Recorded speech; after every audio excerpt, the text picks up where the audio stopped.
नमस्कार, स्वागत है आपका। आप देख रहे हैं सी न्यूज भारत। मैं हूं आपके साथ इशिता। वक्त हो गया महाराष्ट्र बुलेटिन का। महाराष्ट्र बुलेटिन में पहले बात करेंगे संभाजी नगर की, जहां बाबरा जिला परिषद केंद्रीय प्राथमिक विद्यालय में वार्षिक समारोह बड़े ही हर्ष और उल्लास के साथ मनाया गया। साथ ही बात होगी उल्लासनगर की, जहाँ एक बड़ी ही निर्दयी घटना सामने आई है। इन तमाम खबरों पर विस्तार से बात करेंगे।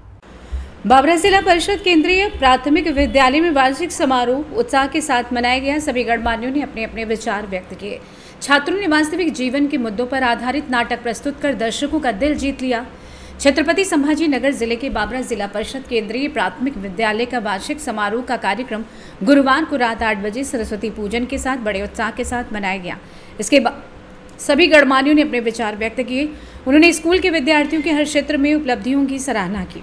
इस अवसर पर बाल कलाकारों ने देशभक्ति गीत, समूह नृत्य, हिंदी व मराठी गीत, आदिवासी नृत्य व वास्तविक जीवन के मुद्दों पर आधारित नाटक प्रस्तुत कर दर्शकों का दिल जीत लिया और खूब तालियां बटोरी।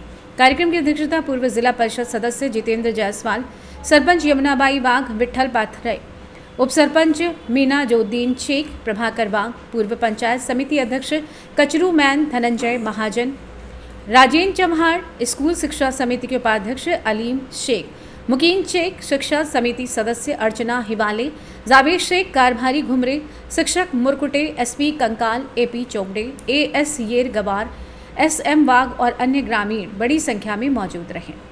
महाराष्ट्र छत्रपति संभाजी नगर से सी न्यूज संवाददाता राधेश्याम हिवाले की रिपोर्ट। अंबरनाथ में घटना सामने आई। दरअसल जहां कुछ अपराधियों ने एक प्रेग्नेंट गाय को नशीली दवा देकर उसे बेहोश करने की कोशिश की, हालांकि उनका प्रयास असफल रहा और पुलिस ने उन्हें रंगे हाथों पकड़ लिया। ये घटना 27 फरवरी 2025 को दोपहर 12 बजे के आसपास हुई, जब पीड़ित ने अपनी गायों को मशीना ऑर्डिनेंस में चढ़ने के लिए छोड़ दिया था। शाम को गायें गायब होने पर पीड़ित के बेटे अक्षर ने गायों को ढूंढने का प्रयास किया और एक गाय को बेहोश पड़ी हुई पाई गई। अपराधी ने गाय को नशीली दवा खिलाने के बाद गाय चुराई और उसे पकड़े जाने से पहले मौके से भागने का प्रयास किया। पुलिस ने आरोपी को गिरफ्तार कर लिया है, जिसका नाम अमन रफीक शेख और उसके 2 अन्य साथी अभी फरार हैं। एसीपी शैलेश काले ने मामले को गंभीरता से लेते हुए वरिष्ठ पुलिस निरीक्षक पांडरे को गिरोह को पकड़ने के निर्देश दिए हैं। एसीपी ने यह आश्वासन भी दिया है कि अपराधियों के खिलाफ कड़ी से कड़ी कार्यवाही की जाए। आपलं पूर्ण नाव तुमचं? माझं नाव सौ आलेस वागचौरे। वागचौरे। तुमच्या फॅमिलीमध्ये किती मेंबर आहे टोटल? माझे 2 मुलं, 1 मुलगी, मुलांचे लग्न झाले, ते ओके ओके। आणि किती जनावर आहे टोटल तुमच्याकडे? आमच्याकडे आता सध्या 10 म्हशी आहे आणि 8 गाय आहे आणि बाकी छोटे पिल्ल आहेत। अच्छा, तर त्यांचं जे खाद्य वगैरे जे आहे ते तुम्ही बाहेरून मागवतात की त्याला रानामध्ये सोडतात? नाही, म्हणजे बाहेरून पण मागवतो आम्ही त्यांचं खाद्यपदार्थ आणि त्यांना थोड्या वेळासाठी आम्ही जंगलात पण सोडतो चरायला। अच्छा, ओके। आणि त्याच्यावर तुमचा उदरनिर्वाह चालतो? हो, आमचा उदरनिर्वाह त्याच्यावरच चालतो, बाकी दुसरं काही नाही। अच्छा, तर आता उद्या जी घटना झाली रात्री, जी तुमच्या गाय होती ना ती? हो, गाय होती आणि तिला पोटामध्ये बाळ असताना तिला बेशुद्धीचं जे इंजेक्शन देऊन ब्रेड खायला घातलं, त्याच्यामुळे ती बेहोश होती आणि आम्ही तिला प्रथम उपचार केला, त्याच्यानंतर ती थोडी शुद्धीवर आली, तर आता ती आहे। पण एक गाय आमची अजून पण भेटली नाही, जी सफेद खिल्लार गाय आहे ती अजून मिळाली नाही। अच्छा, त्या गायची किंमत काय असेल अंदाजे?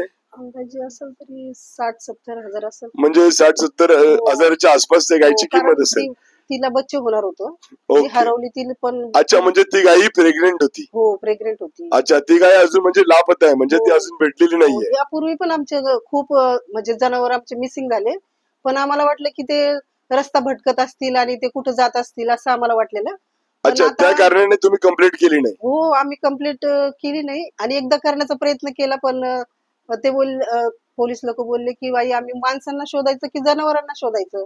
त्याच्यानंतर आम्ही गेलो नाही, आम्हाला वाटलं की रस्ता भटकून कुठे गेले असतील, त्याच्यामुळे आम्ही शोधाशोध केली पण भेटलेच नाही। परंतु काल जेव्हा त्या मुलांनी बघितलं ब्रेड चारताना। कुठल्या मुलाने बघितलं? त्याचं नाव तुषार लोंढे म्हणून येतो। म्हणजे आपल्या इकडचंच आहे का, या परिसरातलं आहे का? डिफेन्स मध्ये राहतो, त्याच्या आणि आमचे जनावर संगतीत चारतात। अच्छा, ओके ओके। कधी त्याचे जनावर आम्हाला दिसले ते आम्ही त्यांना सांगतो आणि आमचे पण दिसले तर तो सांगतो। त्यांनी फोन करून माझ्या मुलाला सांगितलं तुझ्या गायीला कोणतरी ब्रेड चारतंय। अच्छा, हा गेला तोपर्यंत एक गाय तर बेहोश झाली होती हा. त्याच्यानंतर मग सगळ्या लोकांनी मिळून त्या मग सर्वात प्रथम पोलिसांना प्राथमिक सर्वात पहिले माहिती कोणी दिली? मी गेले होते. तुम्ही कॉल केलेला का? हो, कुठल्या नंबरवर कॉल केलेला? मी नंबरवर नाही, डायरेक्ट मी गेले होते. अच्छा, पोलीस स्टेशनला तुम्ही गेलेले आणि तिथून मग तुम्ही पोलीस स्टाफ घेऊन आले तिथे आणि त्या कंडिशन मध्ये तुम्हाला ती गाय बेशुद्ध दिसली.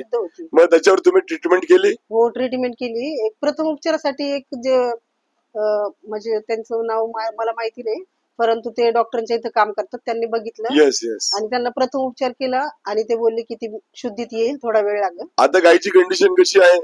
ती बसलेली आहे, ती प्रेग्नेंट असल्यामुळे ती थोडी अस्वस्थ. म्हणजे डॉक्टरचं काय बोलणं आता गाय म्हणजे काय आता प्रॉब्लेम नाही ना तिला? प्रॉब्लेम तर नाही, पण थोडं विकनेस आलाय. तरी पण आता प्रिकॉशन घ्या त्या गायचं तुम्ही.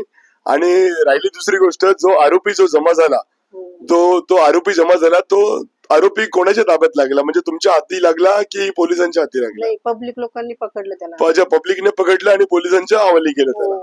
मग पोलिसांनी त्याला विचारपूस केला असता तर त्यांनी काय लोकांची नावं सांगितली आहे?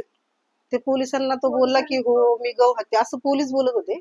हा, त्यांचं नाव मला नाही माहिती. 2 लोकांचे नाव त्यांनी सांगितले, बाकीचे फरार आहेत. हो, म्हणजे 2-3 जण होते ना, त्यापैकी एकच भेटलेला आहे. तर ते बोलले की 2 जण होते माझ्या बरोबर आणि ते पळाले. अच्छा, ते पळाले.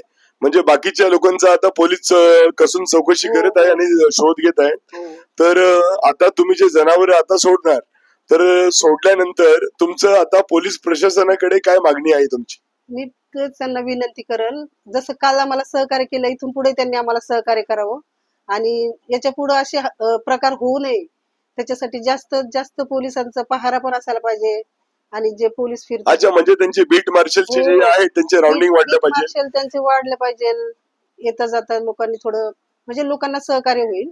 ओके, नाही तुम्ही बरोबर बोलतायत. पण आता तुम्ही आता ज्या परिसरामध्ये राहतात, हा राहण्याचा परिसर आहे, त्याच्यामध्ये बीट मार्शल तरी ठीक आहे, चला पोलिसांचं काम आहे, ते येतात जातात. पण तुमची जनावरं आता कुठल्या एखाद्या रानामध्ये घुसली तर ते पोलिसांच्या मागे तर जाऊ शकत नाही. पण त्याच्यामध्ये तुम्ही पण थोडीशी प्रिकॉशन घ्यायची आणि जिथं आपण जर जनावरांना आपण सोडलं पाहायला, तर तिथं आपला कुठला तरी एखादा पर्टिक्युलर माणूस ठेवायचा आणि नंतर मग आपण आपल्या गोठ्यात येऊन तो बांधून ठेवायचा, कारण त्याच्यावर आपला उदरनिर्वाह चालतो. तर सर्वच दोष आपण दुसऱ्यांना देऊन मतलब नाहीये. पण याचा अर्थ ठीक आहे, पोलीस त्यांचं काम करतात आहे आणि तुम्ही तुमचं कामही केलं पाहिजे. तुमची पण एक जिम्मेदारी, कारण जनावर तुम्ही पाळतात, ठीक आहे. आणि ज्यांनी जी चुका केली त्यांना शिक्षा 100% भेटणार आहे. पोलीस एकदम कसून चौकशी करतात आहे. माझं पोलीस स्टेशन मध्ये सिनियर साहेबांशी बोलणं झालं, एसीपी साहेबांशी बोलणं झालं. साहेबांनी एकदम गस्त वाढवलेली आहे. त्यांना 100% ते पकडणार आणि त्यांना जास्तीत जास्त कठोरात शिक्षा त्यांना देण्याचे ते प्रयत्न करतील आणि त्याचा निर्णय तुम्हाला म्हणजे रिझल्ट लवकरात लवकर भेटेल. याची म्हणजे मी चौकशी केली असता मला त्यांच्याकडून हा रिझल्ट भेटलेला आहे. आणि तुम्हाला पोलिसांनी काय सांगितलं? पोलीस बोलले की आम्ही नक्कीच तुम्हाला सहकार्य करू आणि त्यांना नक्कीच आम्ही पकडू. आणि आम्ही बोललो की आम्हाला न्याय मिळालाच पाहिजे, कारण याच्या पुढे असे प्रकरण व्हायला नको, जेणेकरून लोकांना त्रास होईल आणि प्राण्यांना सुद्धा त्रास होतो ज्या औषधामुळं. त्याच्यामुळे असे प्रकार घडायला नाही पाहिजे. हा, शेवटी प्राणी पण एक जीव आहे आणि हे जे करतात ना, यांची मानसिकता जी आहे ना, ती फक्त आणि फक्त म्हणजे माणूस आणि जनावर यांच्यासाठी काहीच नाहीये. तर आपण एक प्रिकॉशन घेतलं पाहिजे आणि आपला उदरनिर्वाह आपल्या म्हशींवर, गायींवर, बैलांवर जे होतं, तर आपण प्रिकॉशन घेतलं पाहिजे, आपण काळजी घेतली पाहिजे त्या सर्व गोष्टीची. आणि माझा बोलण्याचा अर्थ एवढाच आहे की याच्या पुढे काहीही झालं तर मी तुम्हाला माझा स्वतःचा पर्सनल नंबर देतो, माझा पर्सनल म्हणजे माझे चॅनलचे नंबर देतो. काय असेल तर तुम्ही आम्हाला कधीही कॉल करा, आम्ही कधी तुमच्या मदतीसाठी धावून येईन. आणि पोलीस तर तुमच्यासाठी 24 तास तत्पर कार्यरत आहेतच. आणि याच्यानंतर तुम्ही ऑर्डिनन्स फॅक्टरीमध्ये एक अप्लिकेशन सुद्धा करू शकता की बाबा तुम्ही गेटवर जी येणारी जाणारी जी लोक आहेत त्यांच्यावर जर तुम्ही वॉच ठेवली तर बाहेरची जी येणारी जे चोर लोक आहेत, जशी की गाड्यामध्ये जनावर घेऊन चालली, यांना कसं काय समजत नाही, या गोष्टीवर तुम्ही एखादं तक्रार पत्र. उल्लासनगर से सी न्यूज़ संवाददाता साबिर की रिपोर्ट। फिलहाल इस बुलेटिन में बस इतना ही। देश और दुनिया की तमाम बड़ी खबरों के लिए बने रहिए सी न्यूज़ भारत के साथ।